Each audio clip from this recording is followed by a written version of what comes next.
How are you guys? Good.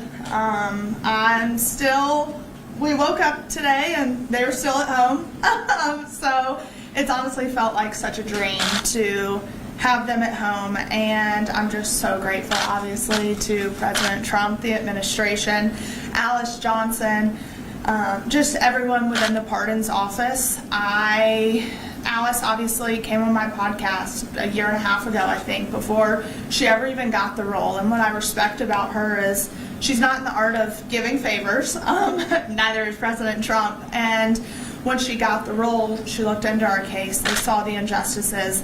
The media loves to run with this $30 million scheme without doing the research to look into the documents. And there was no $30 million scheme. But I just appreciate the administration looking into it and seeing the faults within our case, the corruption, and just the weaponization of the DOJ. So we are just so excited and moving forward. Obviously, getting them home the past 2.5 years, I have fought. Like, that was my #1 priority, was getting my parents home. But now that they're home, now we move on to all the other men and women that are in the system and getting them home. And I know we're going to continue to work. We're going to be in D.C., and Mom and Dad are now along for the ride because we're not leaving those men and women behind. There's too much work that needs to be done. There's too much reform that needs to be done. So we're just super excited, and here he is, Todd Chrisley, after running from, the media at Nordstrom yesterday. Good morning, guys. Thank you all very much for coming today, for having the interest. I want to thank first and foremost my Lord and Savior, because that's who got me through it. I want to thank President Trump. I want to thank the administration. I want to thank Alice Johnson. I want to thank every person that has prayed for us, that has stayed in the fight and that fought for the truth to come out. And so I am grateful for it. And as Savannah said, she has fought a long fight.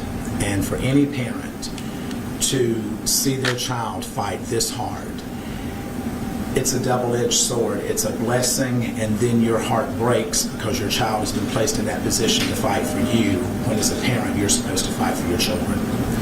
So I will always be grateful to you from the bottom of my heart.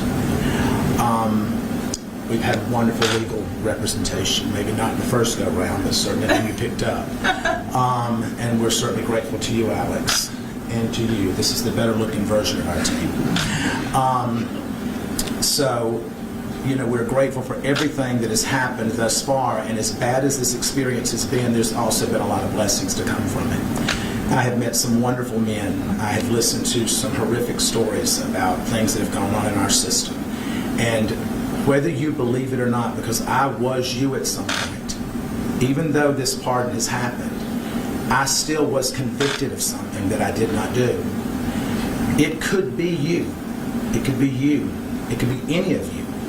And somewhere in this room, someone has had a family member that has been affected by this system. So I understand the shame that's around it, but I refuse to feed into that, because shame is like a cancer that just spreads, and I have no shame. So I will continue to fight for all the guys that I dealt with and that I was blessed to be with at FPC Pensacola. I will continue to expose the injustices that go on there and throughout the Department and throughout the Bureau of Prisons. I know that Julie, who is a wonderful, decent, God-fearing woman, and that I am blessed to have been married to and been with for over 30 years now, an excellent mother. She's at home with Chloe right now, and Chloe will not let her go. So we're blessed to have our family back, and we're blessed to be coming back to television, because we do have a much bigger story to tell now than we ever have. So I thank each and every one of you. We're happy to open this up for some questions. I'll start here. Todd and Savannah, what was the reunion like first night, right? Todd, Julie, and the family. And the second part of that is, Todd, the fans have been really talking about your physical transformation. I call it the VOP glow. And so what was the motivation behind that, and how are you going to continue that sort of fitness routine moving forward? Well, I'll actually have more access to better products now that I'm out.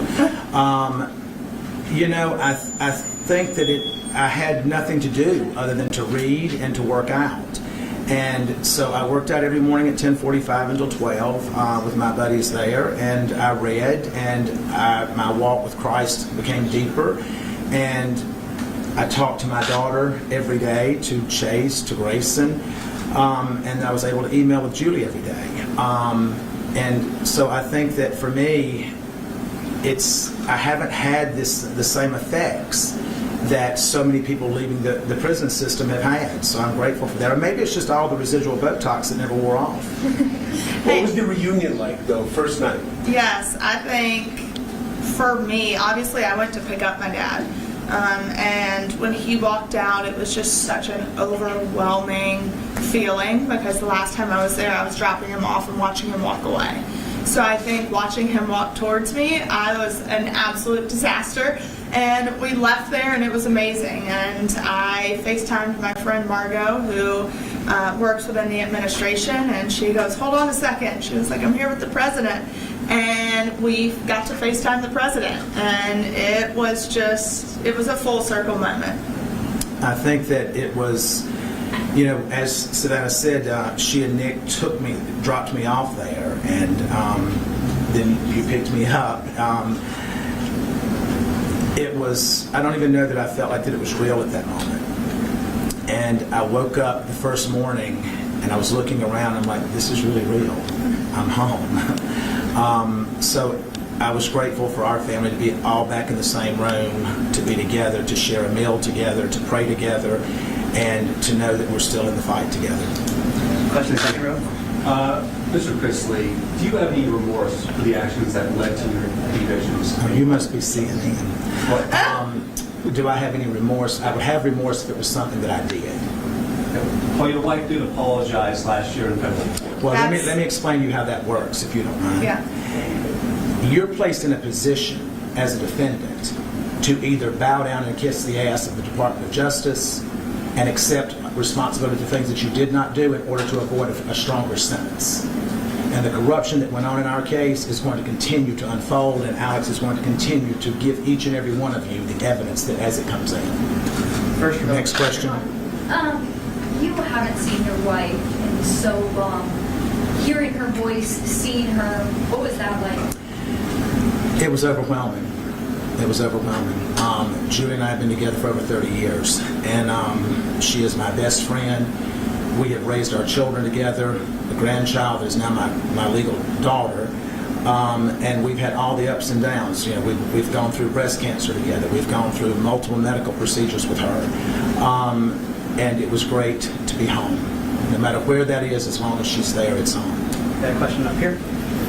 Hey guys, well, welcome home, Todd. Thank you so You're much. welcome. I know this has been a big journey for you and for you, Savannah. What is one thing that happened behind the scenes that maybe you want the public to know and to understand? You want to go first? I think, obviously the biggest misconception right now is that I either paid for a pardon or slept for a pardon. That's something I would. That's the biggest misconception right now. And if people knew the countless hours and the money and the time that I spent going to DC, literally with not a meeting scheduled, and I just got on a plane and went and said I'm going to be in the right room at the right time and meet the right people. I fought hard and I was exhausted, and I begged for meetings. There was nothing I was never too good to ask. And that's the thing, is people think, oh, you're a celebrity, you're white, you have money. That we got an upper hand, and we didn't. I had to fight, and I was relentless, and that's how it happened. Finally, people listened. So for me, that would be something that people just don't quite understand. I think for me, watching it all unfold and listening to what she said that was coming up next, and just being consumed with pride while at the same time knowing that this is a long shot, because so many people are told no. And being in the prison system, anyone that says that it's a fair shake, it's not. Because I dealt with young African American males in the prison that I was in that were not treated the same. They were denied programming. They were denied access to certain things. I was not denied that, but we know why I wasn't denied that. And so I think that is a much bigger picture that we all as a society as a whole need to look at that we are one. And whether you're Republican, Democrat, or whatever, at the end of the day, when you're in that hospital, you don't care if it's a Democrat treating you or a Republican. Now, some of you may, but I want whoever's going to be the best person to do that. You. You're another. Thank you. So there's no telling how many times Savannah's Instagram was refreshed yesterday with everyone looking for that glimpse of getting to see Todd. And then the first time we see you live on Instagram is in Nordstrom shopping. Can you talk about that? And then, were you hesitant at all for that to be the first glimpse of you shopping at Well, Nordstrom? we thought through our security detail that we had beaten that and that we were good to go. And what we did not realize is that there was multiple outlets that were following us, but we had interference with the security team. And I don't know why it's that exciting to go watch me buy underwear. I mean, it's just not. But we went in to grab a few things because of what I have an event to go to tomorrow. And then we looked up and the people in Nordstrom's coming and said, "You need to understand that the press is here, the press is here." And so I'm like, they're just wanting this one first picture. And so I said, go live with it. And I said, and that stops them. And so that's what we did. Are we Did it going work? front? It did. Go Hey. down to the front and in the back. But What do you have to say to the people who say you were only pardoned because of your status? I understand it. I understand it. That's not something that you can look at and say, well, that had nothing to do with it. I don't know if it did or if it didn't, because I wasn't involved in the process. But what I can tell you is that I believe in our President of the United States, and I believe in his commitment. When he created the First Step Act, that was to help incarcerated individuals. It was not adhered to by the Department of Justice.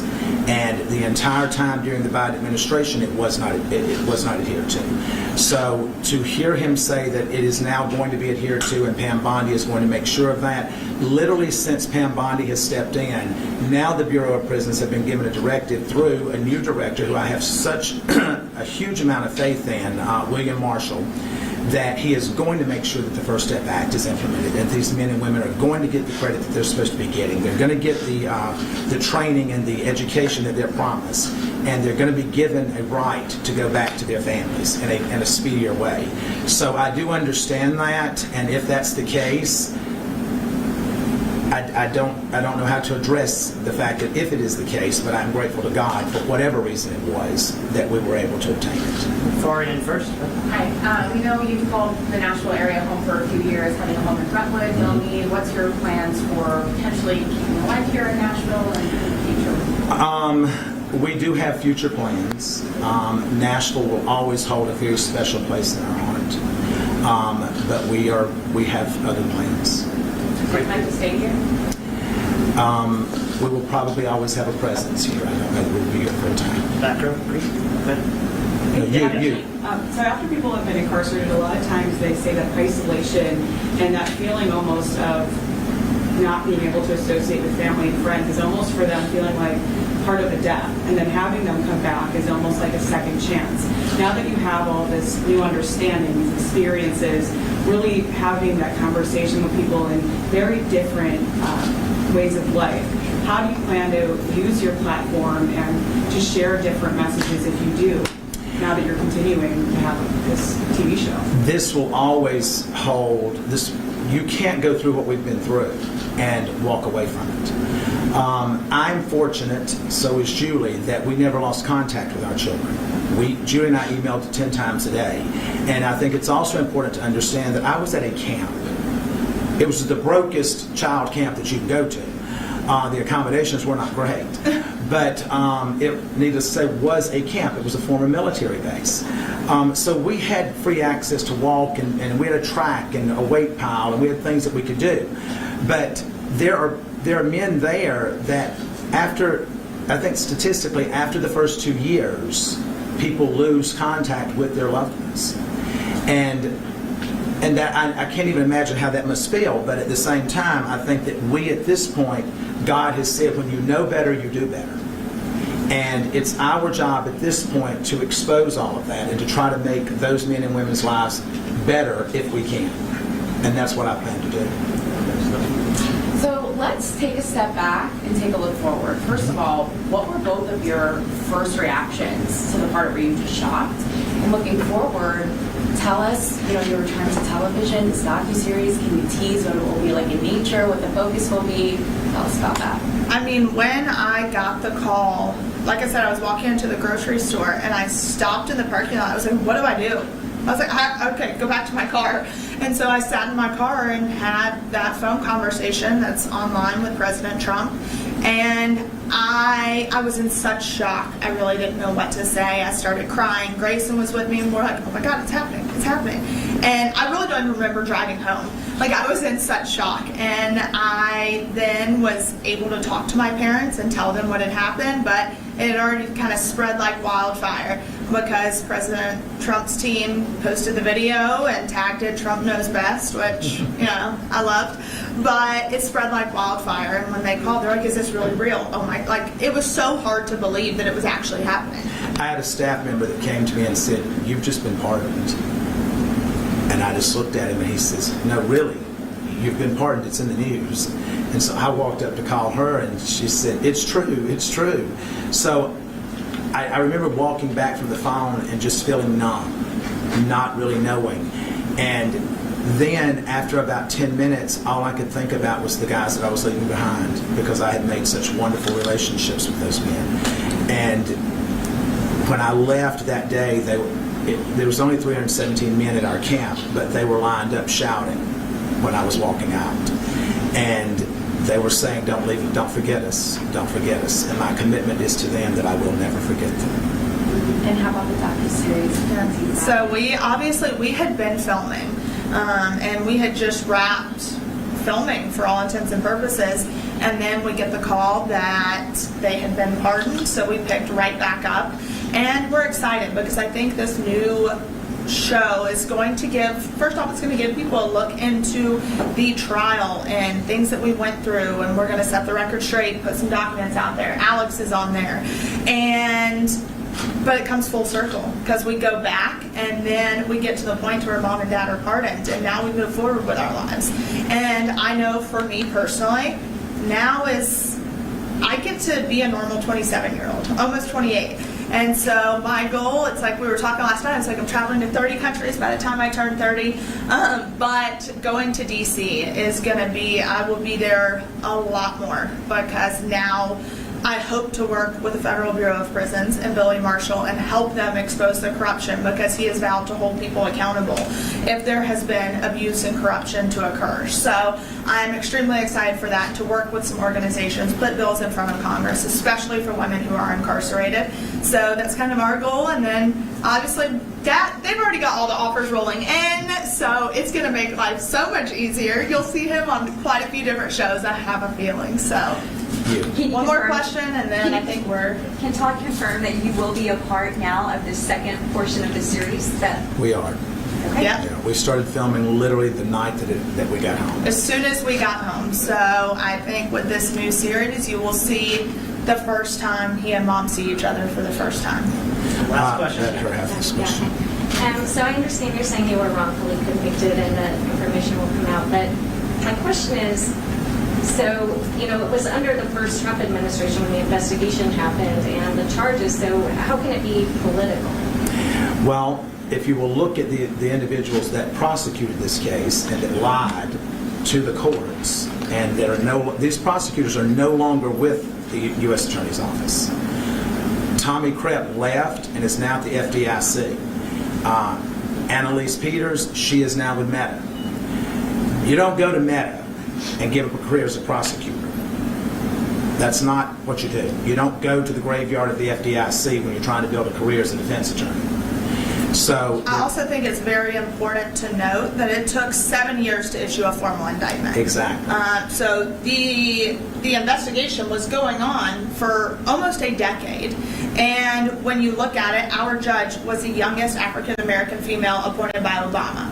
So she allowed so many things to come into trial with the Fourth Amendment violations, and magistrate judge ruled that all the evidence must be thrown out because it was obtained illegally. So we don't know if stuff was planted. Mark Braddock was involved. He got full immunity from the government. So the whole trial was just messy and tainted. And when the magistrate judge ruled the evidence was not allowed in, the Obama appointed judge said, nope, I don't care. We're allowing it all in. And with an email that said, "We need to catch a big fish," and the response was, "Well, Todd, Chris is the biggest fish in Atlanta right now." And I think it's also important to note that the Office of Inspector General ruled in our favor in their documents that in their investigation that stated, we agree that the Chrisleys were unfairly targeted. We substantiate Due to their celebrity status. Yes, we substantiate the Chrisleys' claims that they were unfairly targeted. So at the end of the day, I will sit and say, as his daughter, I believe in law and order. If I believe that my parents did exactly what they were accused of doing, then yes, you have a consequence. You have a consequence for it. Do I think the consequence should have been 12 years? No, I do not. That's not even a fair sentence if it was true. But I know in my heart of hearts it was not true. I caught these prosecutors in so much misconduct, speaking to the judge, having ex parte communications. And This is in writing. It is in writing. Alex exposed the emails. So I think at the end of the day, if you want a conviction, then have a clean conviction. And to go back to your question about it being a Trump administration, it was a Biden administration that the OIG issued the report under that said that we were targeted. Thank you. All right, guys. That's it. Thank you all very much. Awesome. Thank you. Have a wonderful day. God bless. Thank you.